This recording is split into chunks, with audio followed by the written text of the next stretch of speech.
Interesting topics, engaging conversations, inspiring messages, making a difference. It's life, health, family, marriage, divorce, and so much more.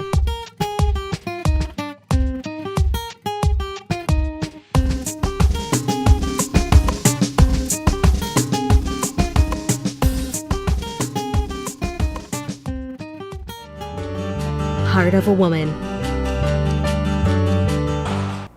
Hi guys, welcome once again to Heart of a Woman. I am Shorn Des Vignes Daniel. Always a pleasure to be on set with you. Always a pleasure to bring you stories about women who've been through so many things, but yet they overcame them, right? On set with me is Miss Nicole James. Yes. Now, I met Nicole about 2 days ago. 2 days ago, yes. Yeah. So I'm just as excited as you are to find out who Nicole James is. So Nicole James, welcome Thank to you. Heart of a Woman. Thank you for having me. Yeah, and Nicole, when we met, I was blown away by what you were sharing. We were in a woman's gathering, and you were sharing, and I found myself just with my mouth open, and I had, okay, Sean, stop being so into this woman, making her feel uncomfortable, because I'm like, really? I couldn't say anything. So guys, this woman has so much to share about her life and her journey. So tell us a little bit though about who is Nicole James, where you're from.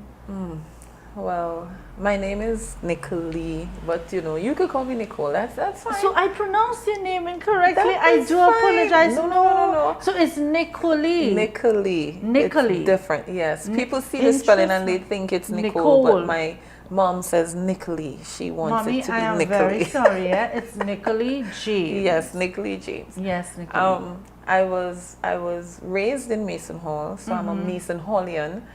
That's my neighbor because I was raised in Mariah. Oh, really? Yeah. You see, so So we connection. neighbors. Yeah. Yeah. But spent most of my life there. I would have played different sport. I was an athlete. Everybody knows me as the athlete. Competed at various levels, including national levels. Migrated to Trinidad because I had big dreams of wanting to be the first person in my family to get this athletic scholarship, Right. So I migrated to Trinidad and, really try my best to work even harder to accomplish what I went down there to do, which I did, but I would have gone abroad on a basketball scholarship, played basketball. At Played what collegiate. age? I was actually 17. Okay. I never wrote exams because I had an injury that kept me out of school for a year. Oh, okay. So I was paralyzed from the waist down. So I couldn't move. I couldn't do anything for a year and a half. My family had to take me, lift me, take me to the shower, take me. So I was out of school. And that injury was from sport? Yes, from sport. Okay. From sport. They don't prepare you for those type of injuries, but they happen and then you have to deal with them. But I overcame that, went back to school, and I went to Malik Senior Comprehensive. And at the time I was so excited, irregardless of the fact that it's known as this this school that is known for violence and stuff, but they were excelling in sport at the time, and that's where I would have attained my scholarship from. Okay. So I went abroad, played basketball for 4 years, which was a bit intimidating because I was the only black girl. Where were you? Williston State University. It's predominantly white. Okay. I was the only black girl in the entire town. Okay. So that was, it definitely motivated me to stand out That would have in a been quite positive way. interesting. It was, because Yeah. you can't do anything, bad, because then they don't even have to remember your name. It's the black girl. It's the black girl. Yeah. So I tried my best to work hard because, my parents, my grandparents definitely instilled certain values in me, and going abroad, I tried my best to maintain that. So I worked hard, as the lone, black female athlete. I broke records, set records. You know, I Wonderful. graduated female athlete of the year. I made the honor roll, and Excellent. you know, so yeah, so that's me, the athlete. You know, the strong, vibrant, like to laugh young lady. Yeah. Everybody we always have a smile. Yes. But you know, I always like to laugh. I think it's happiness. It just makes you less stressed. Less stress. You know? I love that. So, at what age did you come back to Tobago? Actually, I came back when I was 27. I used to go and come. And, you know, this time I came home and I was like, you know, because I didn't have any family in the States. I made a whole new family out there. And to this day, I'm still extremely close with them because I travel every year and go spend time with them. Yeah. But it was hard because I came home and you know, family is very important to me. I grew up in a very tight-knitted family. And, you know, my grandparents always had this thing about wanting everybody together. Yeah. So when I came home and had to leave, I just couldn't do it. So I just stayed. I told my mom, I said, I'm just going to stay a little longer. And then that couple weeks turned into a couple months, and then it turned into a couple years. Mind you, I was still paying for my apartment in the States because you can't get out of the leases that easily. You have to wait until the contract ends. So yeah, I was literally living here, but still had everything there. Yeah. So I came back when I was 26 actually. Okay. 26 years old. Yeah. So you're a mother. Tell us I about am that. a mother. That is And a mother of twins. A I mother. was so shocked. A mother of twins. I always tell people, be careful what you ask for. And you know, my when daughter you is have- asking for twins. She's huh? asking for twins, and I Yeah. said, be careful what you ask for, because raising a twin is so different to having one child at a time. Yeah. It is, every day is a blast. How old Every are day. they now? They're 7 now. They're going to Oh. be 8 in August.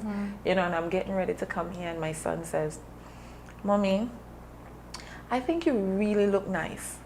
But who are you going to meet again? Okay, he's looking out. Yeah, he's looking out he's for the you. Mommy. No, I'll marry you.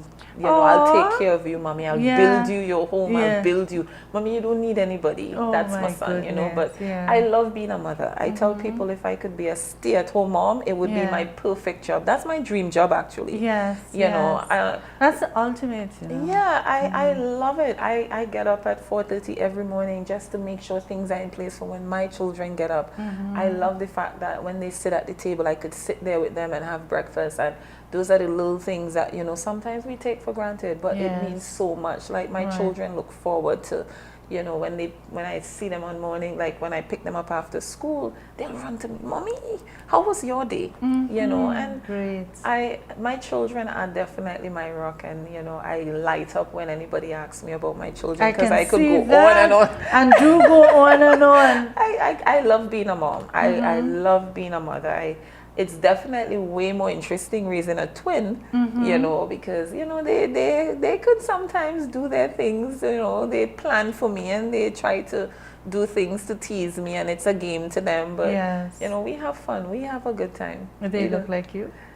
You know, that's the thing with twins, is that Mommy gets one, Daddy gets one. Okay.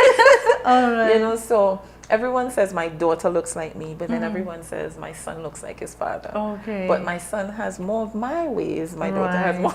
So yeah, if Daddy gets one, Mommy gets one. And we're cool with that. We're good with that. We're good with Yes, that. we're No good with complaining that. there. So your day to day, you get up at 4, you get the 4:30. kids 4:30, you get them ready for school, and then you see about you to get to your job. Yes. And that's a lot. It is. But you know, like I said, I'm an athlete, naturally an athlete.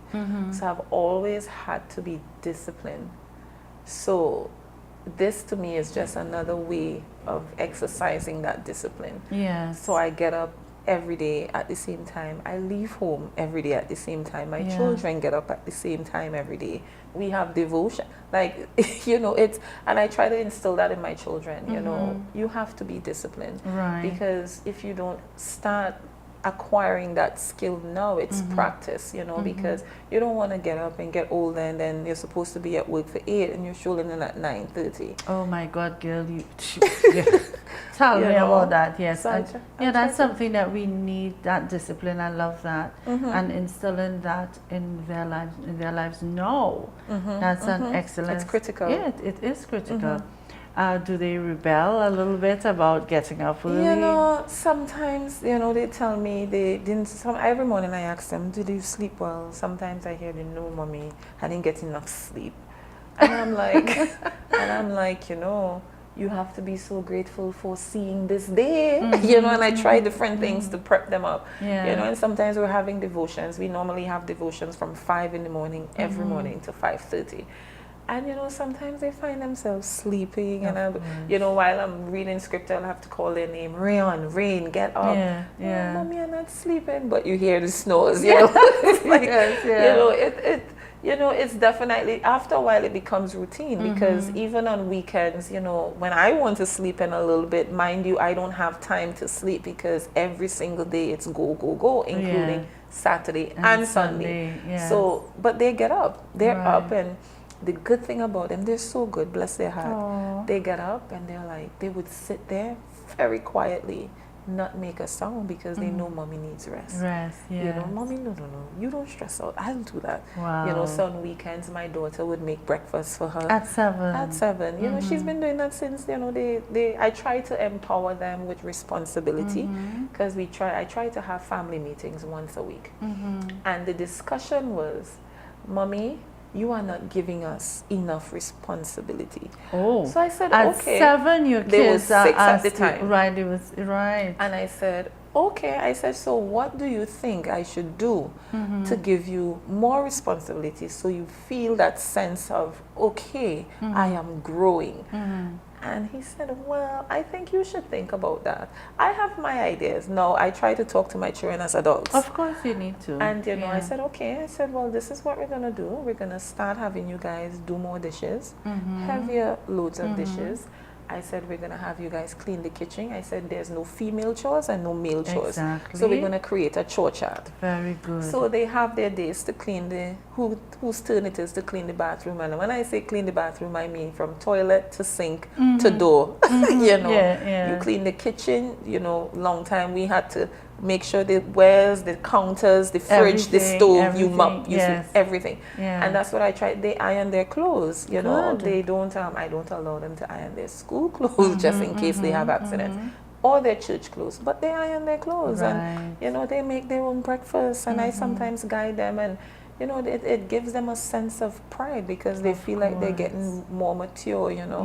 I try to give them the opportunity to make decisions because I think, you know, sometimes when they're able to make decisions on their own, they really think about the consequences to come, so they think about it. You know, like my son, he said, mommy, I want to grow my hair because he had long hair and he wanted to cut it. So after he called a family meeting with me and his dad and he wanted to cut it. And I said, okay, well, all right, you told me if that's what you want to do and your reasoning is justifiable, fine. So why he wanted to cut it? Because he said because he's in primary school now and everyone, he wants to look like a boy. Okay, right. And I understood what he was trying to say. So then he said, okay, I think I want to regrow my hair. So we're letting him regrow the hair. And then he comes. It's only here. It's only here, right? It's only here. He came and he said, mommy, I don't think Miss told me if I don't cut my hair, I can't be in Cub Scouts. I said, well, what do you want to do? He said, well, I want to be in Cub Scouts. I said, okay. He said, but I have to talk to daddy first. I said, okay. He calls his father. His father says, well, do you want to be in Cub Scouts? And he said, yes. So I said, okay, let's go to the barber. So the barber is sitting there and he's asking me, what do you want? I said, I'm not the one cutting my hair. So he's explaining to him what he wants. And the barber says, you sure? And he said, yes. He looks at me, mommy.